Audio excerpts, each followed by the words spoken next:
everyone, welcome back to Happy Place to Grow. I am Mrs. Davis and we have been doing all things gingerbread lately. We've enjoyed some different versions of the gingerbread man.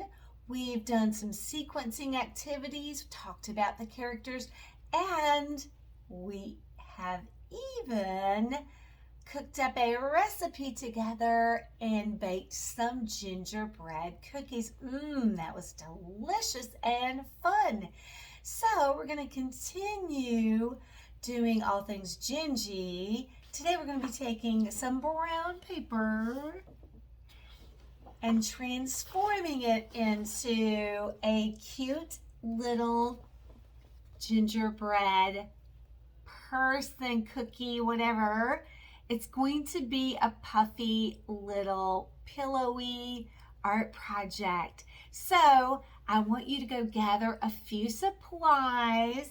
You're going to need 2 pieces of brown paper, and you're going to need a stapler because you're going to staple the 2 pieces together. You're going to need your crayons, but just a few colors from your box. But gather your crayons. I'm going to be using a black marker, and you can too. You're going to need some white glue, or if you have hot glue and you have a family member that can help you with the hot glue, that's going to come in handy for a few parts that we're going to add. And then maybe you've seen one of these, maybe not. Handy dandy hole puncher. And look around your house for some items because you're going to be wanting to put some special decorations on this artsy gingerbread cookie pillow. I'm going to be using these fuzzy little pom-poms, and you can draw eyes on your gingerbread, or you can go to the store and get these jiggly eyes. That's what I'm going to be using, but hey, you can just use what you have at home. Now, the final thing you have to have, and I'm looking, 2 more things. You're going to need some kind of yarn, or in years past, I've even used ribbon. So if you're wrapping some of those holiday gifts and you have some ribbon, that would work great. Here's what I was searching for. There's a lot of supplies that we need, but there are things around your house, so you should be able to gather them. You're going to, no, we're not going to be blowing our noses. Not, or the gingerbread man's nose. We're going to be using this to create our puffy little pillow cookie art.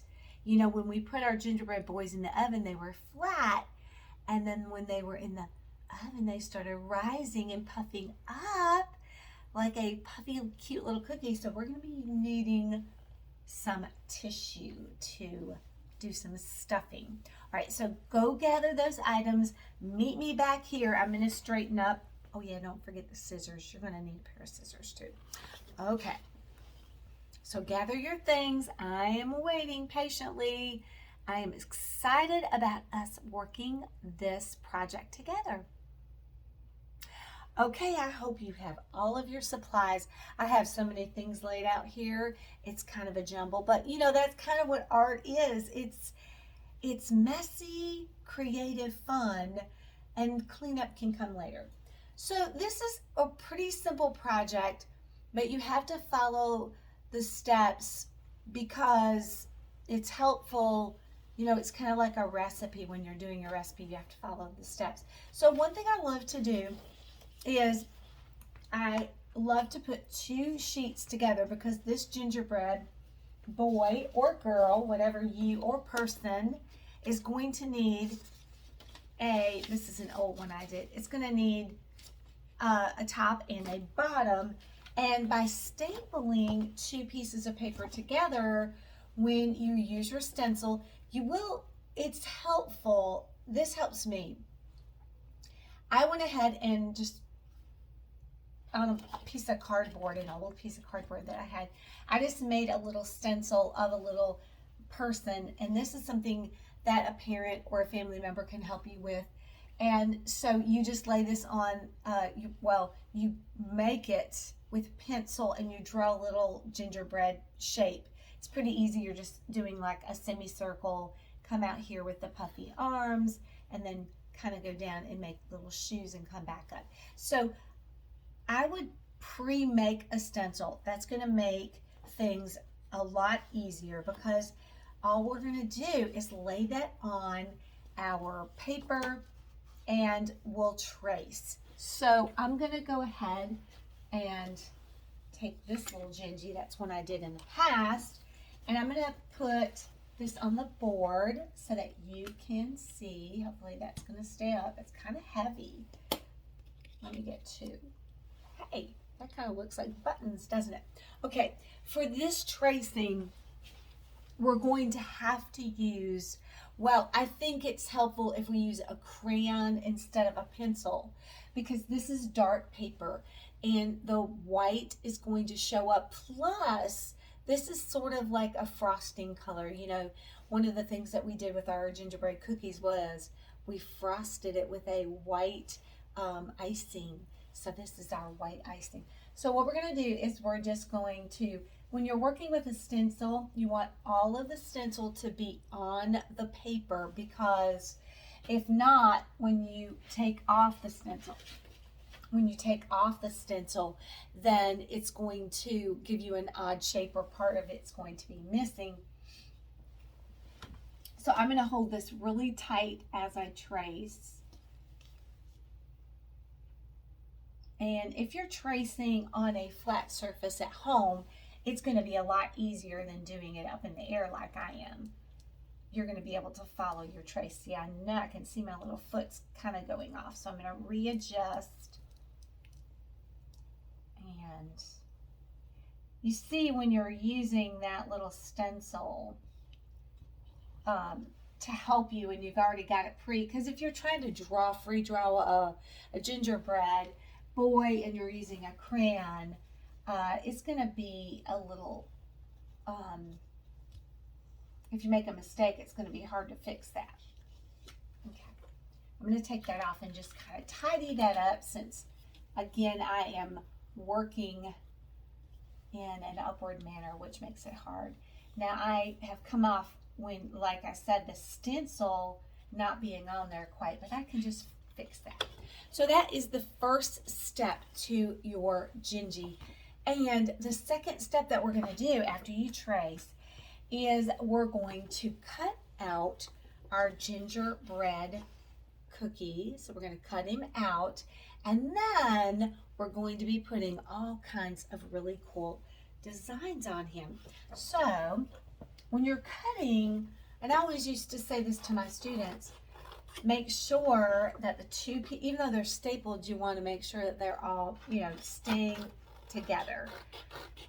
And that way, and I always used to say, make sure you're cutting both pieces at the same time, because I have had students that actually just cut one piece and then it's hard to go back and fix that second piece. And you're taking your time. When you're going around in a curved shape, a curved line, you want to have the scissors follow the edge of that circle very carefully.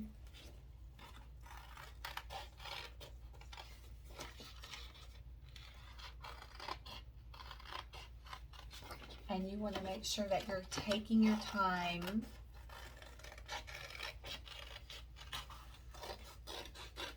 Because cutting is definitely permanent. Once you cut it, it's going to be hard to repair. You'd have to just start over. Now we're going to be going up. That's a straight line. So we're going to cut it very carefully. And you want to have your scissors going at like a smooth motion. And there you go.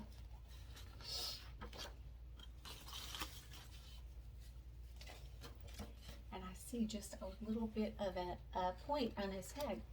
So I'm just going to, and I'm actually just going to turn that around. There's no markings on that side. Now, The next thing that you're going to do with your gingerbread is we're going to be decorating up our gingerbread. Now, I'm going to show you a few that I've done from years past. The first decoration we're going to put on is this icing. This is one I did a couple of years ago. So we're going to be doing a collar and some sleeves or some frosting on the arms and then some on the shoes. And I did different types of lines that you could do. This one I did in a squiggle, I did a zigzag, I did some straight lines. So you can decide what kind of frosting lines that you want to do. Do you want to have a mixture? I think this looks fine.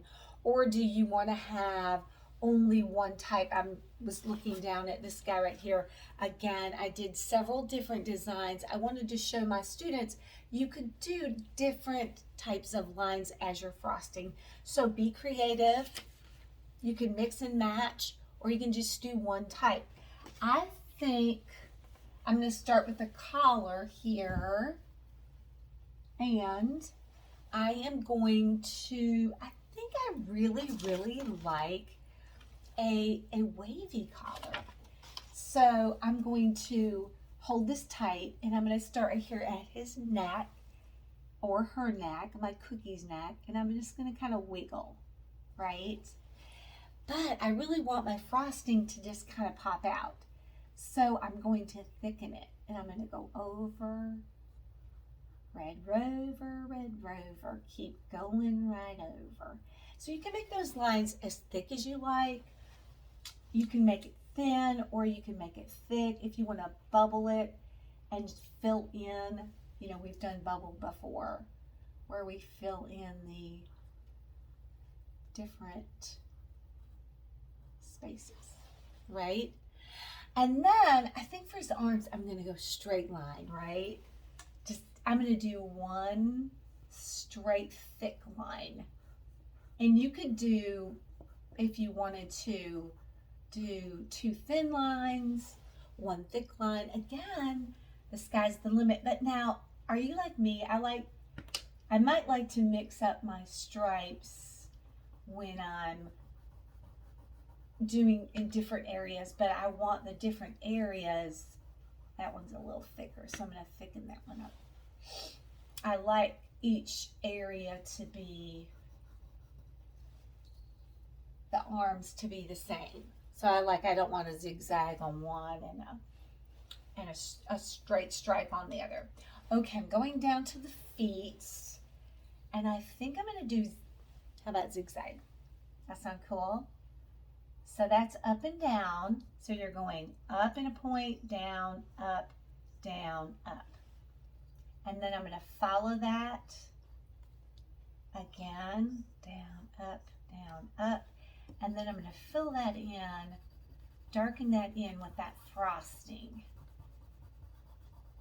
And I suppose if you're really fancy, you could do, you know, some different colored frostings, because as bakers and cake decorators and cookie decorators, you can use lots of different frosting colors. So your cookie could be very, very fancy for sure, right? Now, we've got those cute little stripes on there. Now we're going to go for the face. Now, it's probably going to seem kind of creepy, but I'm going to leave the eye area blank because at the start of the video I said we're going to use these jiggles, but I have had where we actually drew our eyes in during our art project. For instance, if you don't have jiggly eyes and you just want to draw your gingerbread eyes in, you can. This one I did a couple years ago, and I did his peppermint nose, and for the mouth I did a white frosting stripe. I also did that for this one too. Let's see, I have another one over here. Let's see what I did. Mostly, I guess, I just really liked the frosting mouth. This one I did with red squiggles. It's like licorice, you know, that licorice candy that's really skinny. So because a gingerbread cookie is decorated with sweet treats, so that would be candy or licorice. I think I'm going to go with that traditional smile frosting mouth. So I'm going to be starting down here, and I'm going to give it a frosting smile. I'm having to press a little bit harder to get that really deep white color. You know, in the crayon box, the white doesn't often get used because mostly we're always working on white paper, so it's kind of neat that we can use a darker color. I'm going to give this Gingy, like I did my others, little teeny tiny red type of candy, maybe a hot cinnamon candy or some kind of a little red ball candy. We'll just put that right there. You could, I have seen this on gingerbread cookies before, you could do some raisins. So you could get your black crayon and make like little raisin, squiggly raisin shapes for the mouth. Instead of having one continuous, you could have little raisins or little candies, little candy beads. That would be cool too. Now the nose is candy also. So you got to decide what kind of candy, and I'm sure you can see on all these that I've done in years past as models for my students. Oh, that was cute. I had peppermint for the little edges of the mouth. That was really cute. I must just love the peppermint candy almost, I think, on all of my previous gingerbread cookie art that I've done the peppermint. So that's kind of fun. So with the peppermint, you can do a peppermint. You could do a lifesaver candy. You could just do like a gumdrop. On this one, I've got gumdrop buttons, so that could be the nose. Any kind of candy you can dream up can be the nose. Now on this one I did candy corn buttons, but candy corn could be the nose too. I think I'm going to go with the traditional peppermint. So the peppermint candy is red and white, like the candy cane, but it's in a cylinder shape. So I'm going to start with a red circle, and I'm going to be right in the middle. I'm not going to be too big or too small. I'm going to darken that. And then you're going to have to, let me get that closer, a little bit closer so you can really see. And then in the center of that circle, I'm going to draw another circle right in the center. That could be a lifesaver right there. And then I'm going to, in the center of that, I'm going to color it in. And then when you're doing your swirls, I'm going to grab my Expo marker right quick. When you're doing your swirls, let's see if I can get a good circle right here. When you're doing your swirls, you're going to want to go kind of, let me actually make a really big peppermint candy so you can really see. When you're doing these swirls, it's kind of a little trick. You're going to want to, let me darken that, just looks like an eyeball, doesn't it? You might want to practice on a piece of paper before you actually do it on your Gingy. Okay, here we go.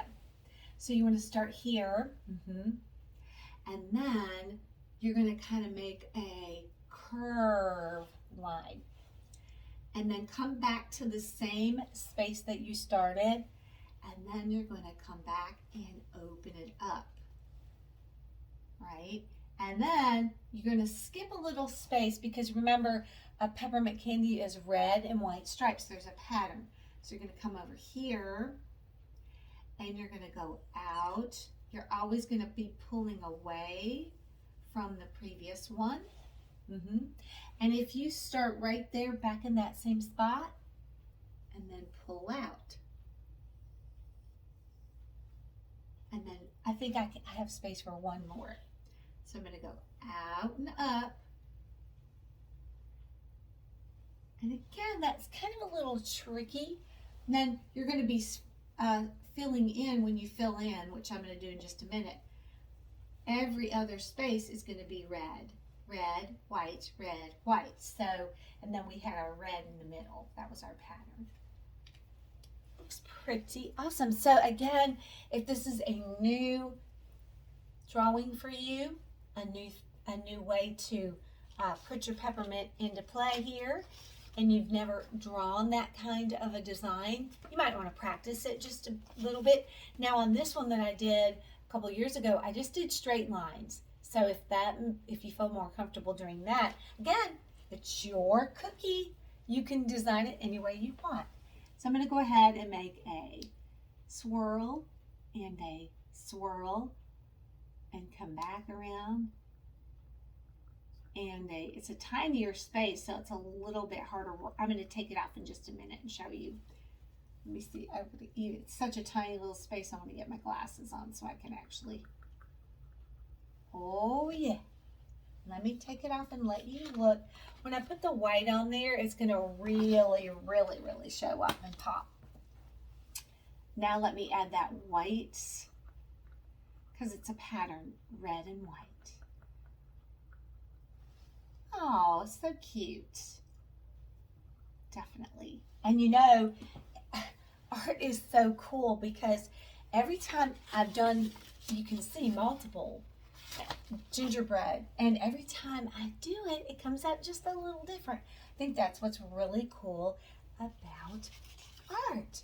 Now the final thing that I'm going to be doing is I'll be putting on the buttons, and I'm going to put on the jiggly eyes. That's going to be at the end, because if you're gluing, there's still a few more things that we have to do where we're going to be really working with our gingerbread, and if we glue on our items right now, they might fall off. So I'm going to hold off on my buttons, which are little puffy, little puff balls, and my jiggly eyes. I'm going to hold off on those till the very end.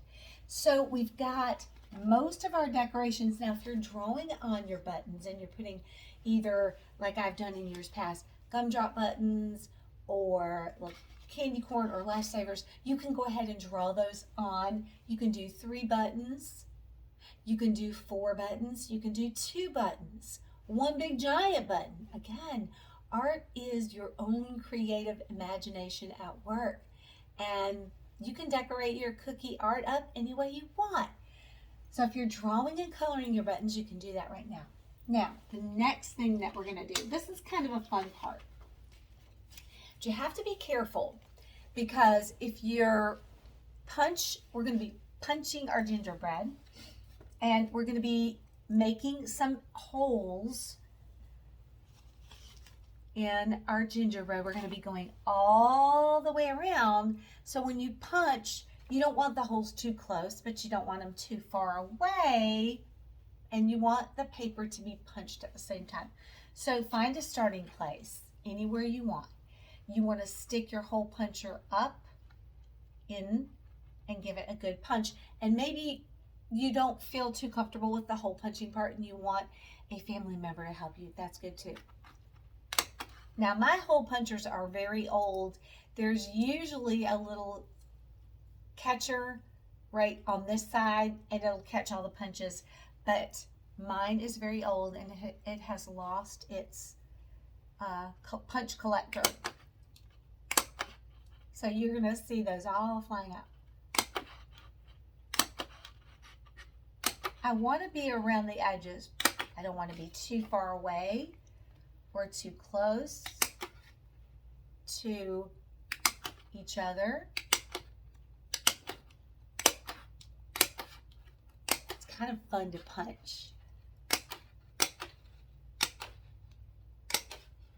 This is definitely going to be like brown confetti all over the floor. It's going to be like the elf on the shelf came in and made a mess. I think I'll blame mine on the elf on the shelf.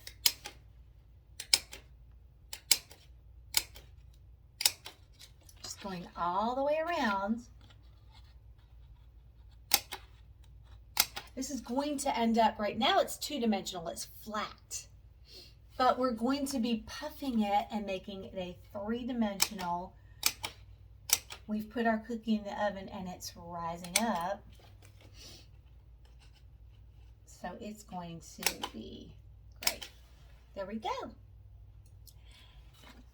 Now comes the very tedious part of this art project. This tedious means it takes a little extra work. It's going to take you a while to get the hang of. We're going to be doing some sewing because our gingerbread cookie art is in 2 pieces and we want it to be one piece that can collect its stuffing, kind of like a stuffed animal. So we're sort of making a stuffed animal gingerbread. So this is going to be the tedious part. You're going to need some tape. If I forgot to mention that, you definitely need that.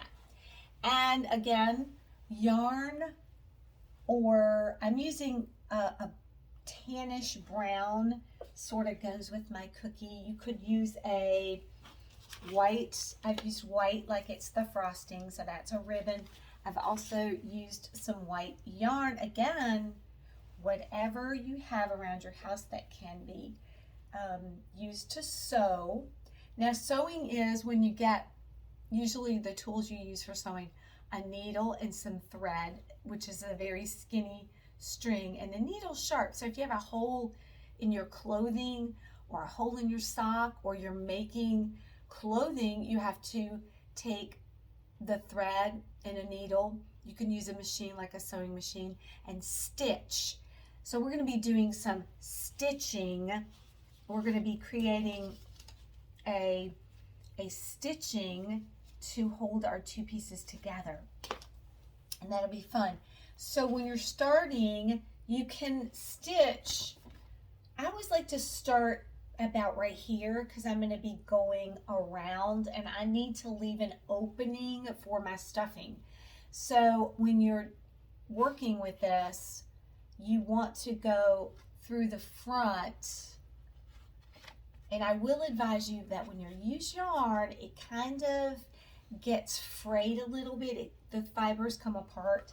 So the ribbon is actually easier to use. So on the back of your ginger, you're going to tape or have a family member help you. We went through the front so we can start our stitching. Now I'm going to show you 2 different stitches, right? And I'm going to get a lot of yarn, a lot. I'd rather have too much for my stitching, for my sewing, than not enough, but you could always add more if you need to. So there's 2 ways to do this. I'm going to show you a way that's going to create a sort of a braid. It's going to be kind of up and looped over. That's the stitch I prefer. It takes a little bit of technique and practice to do. I'm getting my yarn at the very tip. So when you go through, I'm going to show you a couple 2 different ways to stitch. I like this first stitch, and then I'm going to pause the video and finish stitching so you don't have to, because it is going to take a while for me to stitch, but I will be finished and then I will show you. So my second stitch that I'm doing is, I've already got a stitch glitch here. The good thing, if you get a stitch glitch like I just did, I pulled that through and then it pulled through 2 parts of the string at one time. So when you want to go every time, this stitch requires you to go every time from the back. So, and you have to, the hard part about this, part that takes a long time, because you have to pull it all the way through. And then look at that beauty. Cute little stitch. When I take my next stitch, again, I've got to come all the way, and it's a long string, so it's going to take a little bit of work. You can see where that gets frayed a little, so you're going to tighten it up. Again, I'm always going to come up from the back side on this stitch. This stitch requires me to go the same pattern, back and pull it all the way through. Sometimes it'll get hung up, the string will get hung up on the arm or leg. And again, if you get all twisted up, it's easy, just unstring and start again. So this is going to be our stitch. One more time, I'm going to show you that. Go through the bottom, go through the back side. Your back end's going to Baton Rouge. Get that back end going. And up, and don't skip any holes. So you're going to go up. Again, you can see my string even starting to go around the head. So this is going to take a little bit of work, but it's well worth it. So there's that really beautiful sort of twisted braided stitch, right? I'm going to show you on one of my other gingies that I have here. Just show you quickly another type of stitch. A lot of kids like to do this stitch. They prefer it just because it's easy. This one I started with that, again, with that pretty braided twist. If you want to have this other stitch, then you're going to go over. So I went through, and then because the string is in the back, you can go back through. So you're going to go in and out, in and out, in and out, and it will create, see how I've got stuck right here, just unloop. Okay, and it's going to create like a straight stitch. Now I'm out on the front side, so I'm going to go back through on the front side. So that's another type of stitch that you can do, and it will create a straight stitch across the top. So that will be like that. So my first stitch, and you can see the difference here, this stitch is looped up and around. That's going through the back every time. Every time you pull through the back. Even if it's in the front, you're going to come back and go through the back side of the hole. This one is if you stitch from the front to the back, then you go from the back to the front, and you'll get this straighter stitch. I don't think that one's as pretty, so I always go with that more braided. All right, I'm going to put you on pause. I'm going to finish stitching because it does take a little length of time. When I get finished, almost all of this will be stitched except for just one section, and then I will model the stuffing part. Okay, hang with me. You keep sewing, and I'm going to keep sewing too. And then we'll come back together and stuff and finish decorating. Okay, I am finished stitching. How did you do? Did you have any difficulties? I ran into a little bit of fraying with my gingy, and so okay, I am finished sewing, doing all my little cute stitching. Hopefully you were successful and it didn't take you that long. I did run into a couple little times that I had to restitch, and my yarn got so frayed I forgot about this little tip until I started into the sewing, and I got really stringy with the tip. You can take a little piece of tape, kind of like a shoelace. You know how on the end of your shoelace there's that little plastic part? That's so the shoelace won't fray. It's easier to stitch, you know, when you're lacing up your shoe. So same with this, on the edge of the yarn, I'm just putting a little piece of tape, and then you won't have any more fraying, and it's almost like a little needle, so it gives you pinpoint precision. The next step, so that was probably the most work. This will be a little piece of work too. We're going to take this two-dimensional cookie and puff him like he's been in the oven.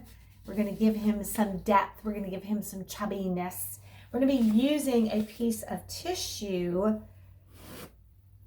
And tissue can be thick, especially if it's like a name brand. So you can take a piece of tissue, and this tissue is actually called 2-ply. That means there's 2 layers. So if you find the edge, this might take a little bit of work. Find the edge, kind of bend it back, and then 2 becomes 1. And if you can get that skinniness, that's great. And then you want to kind of ball it up. And then you're going to be sending it into different parts of your gingerbread. So I'm going to show you what this will look like.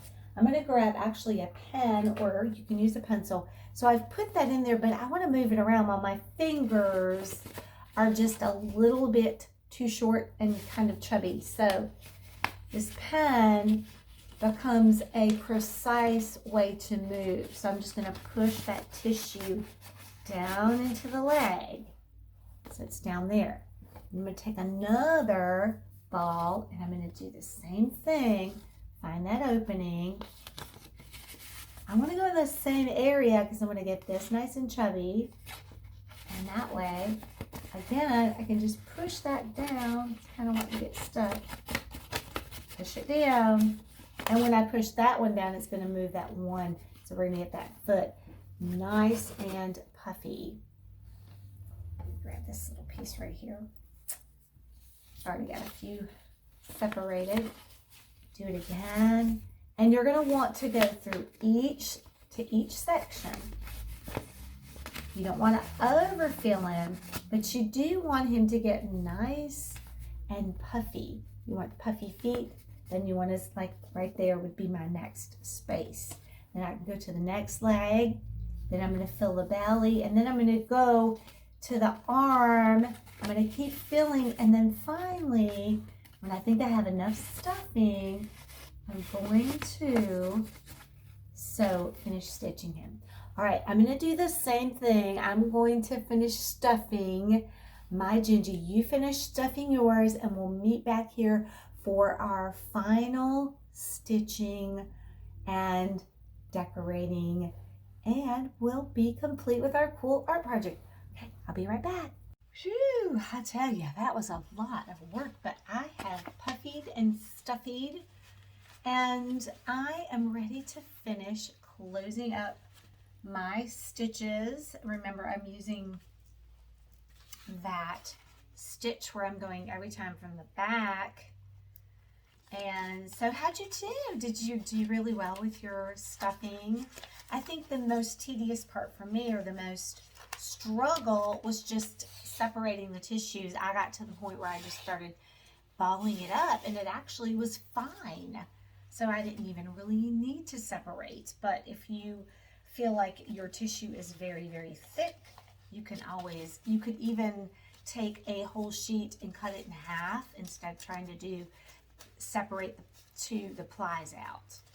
So now all I'm doing, and I've got to, because it's so puffy now, I'm trying to line up those stitches because it's now not the perfect little matchup.